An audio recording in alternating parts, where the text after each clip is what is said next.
Taylor, Legislative Analyst, and a little while ago, my office released the 18th annual version of our California Fiscal Outlook. This is a document that we put out every November. It's kind of the kickoff to the next budget cycle, in this case for the 2013-14 fiscal year. Before I make a few comments, let me just thank all of my colleagues in the office. This document really takes contributions from virtually everybody to put out. I'd also like to acknowledge Jason Cisney. Most of you know Jason over here, the deputy of our state and local finance section. And also Ryan Miller. Ryan, just kind of wave to the folks there. Ryan's also in the same group. The two of them help coordinate the efforts throughout the office to put this document out. Let me start off with just some comments about the economics and revenues, because again, we do forecast for 5 years economic situation, economic variables, revenues, and expenditures. I would say there's no dramatic or significant stories on either the econ or the revenues. In the case of our U.S. forecast, it's probably a little bit worse than where we were at the budget time in the May revision. In the case of California, it's probably a tiny bit better because of some better employment numbers, and the housing market has turned up recently. But no significant changes. As far as revenues, let's start with where we are currently. That is, changes to our forecast for the 2011-12 year that ended up last June 30th, and the current budget year, 12-13. Combined, we are down for those 2 years by $625 million, which is not a lot over 2 years, but it's made up of some kind of different components. So let me just briefly go over those. First of all, personal income taxes and sales taxes, the kind of mainstays of our general fund budget, are doing fairly well. They're tracking a little bit ahead so far, and we're optimistic that that's reflective of kind of current economic activity. So they're doing pretty well. With, of course, one exception. We had to make a rather large adjustment to our Facebook numbers because of the share price at a time when many of these units gains were realized in November. So we lost a big chunk of money on that. But the underlying personal income taxes are doing quite well. The corporate tax is not doing well, and we're still kind of trying to figure out exactly what's going on, whether it's many of the tax law policy changes that we've made in the past. National profits are down a little bit from what we had assumed in May, but corporate tax, even after adding in the revenues from Prop 39, are down over those 2 years. So the net effect of all of that is we're down about $625 million in revenues. Let me go to our budget situation. And let me break it into kind of two pieces, the very near term, the next couple of years, and then the out years, because I think we have different stories going on there. First of all, for 13-14, the fiscal year that will start next July 1, and what the governor's budget will be speaking to, and what the legislature will have to address, we've identified a $1.9 billion problem. And that's made up of two pieces. About half of it is from a deficit that we think we'll end the current year with, and the other half is because we find a small operating deficit in 13-14. Put them together, we have a problem of about $1.9 billion. Now, the source of that problem, in the current year, the biggest single piece, far and away, is our estimates of what we think we'll get on the redevelopment solution that was assumed in the budget. We had pegged $3.2 billion in savings from both tax increment, as we call it, and from one-time distribution of cash assets. We're estimating that we'll only get about $1.4 billion. So a $1.8 billion shortfall or lost solution in our view. That is by far and away the single biggest component of where we see budget erosions. But we do list some others in Chapter 1 in the document. So a $1.9 billion problem in 13-14, clearly much, much less than what we faced in recent times, but still a problem that they would have to address. In 14-15, we show a small operating surplus. And this is one of the first non-red bars that we've shown in this document for quite a while. But it's small. It's just over $1 billion. So if you think about the next 2 years, we think that the state's budget situation is going to be pretty constrained. In effect, we'll have pretty much a baseline budget for most of it. And that is not much changes from where we are now.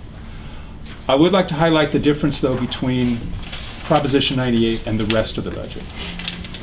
Because even though we show this small deficit, small operating surplus over the next 2 years, our numbers reflect growth in Proposition 98 of a couple of billion each year, and growing even more in the out years.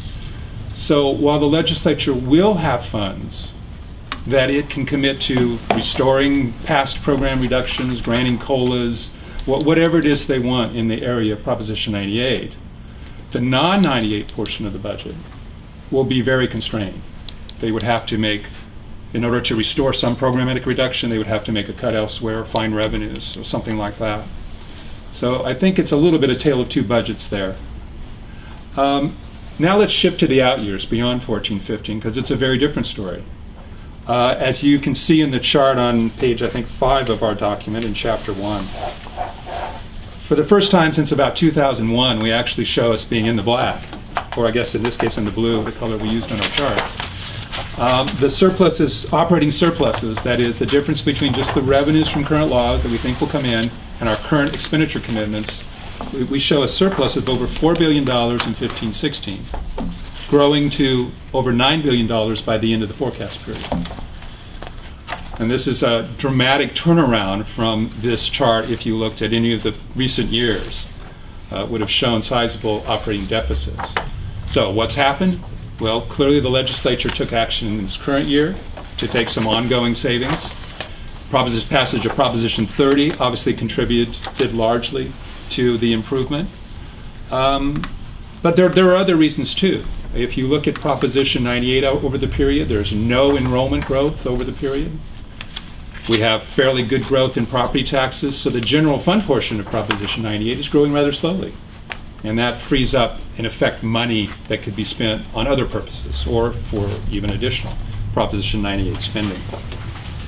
So while the out year clearly has much, much improved from past years, and it's a positive outlook, we do have several cautions that we think are just as important in thinking about those out year surpluses. And let me just list a few of them.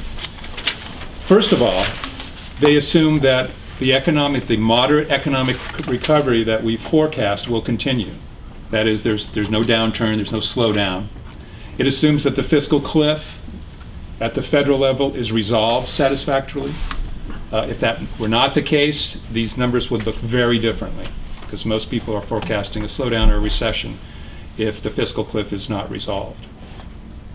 These bars, these operating surpluses that you see, they do not include they assume that there's no reserve built up as required under Proposition 58. We've been suspending that 3% each year reserve requirement because we've been in deficit situation. When you get to surpluses, that clearly may change.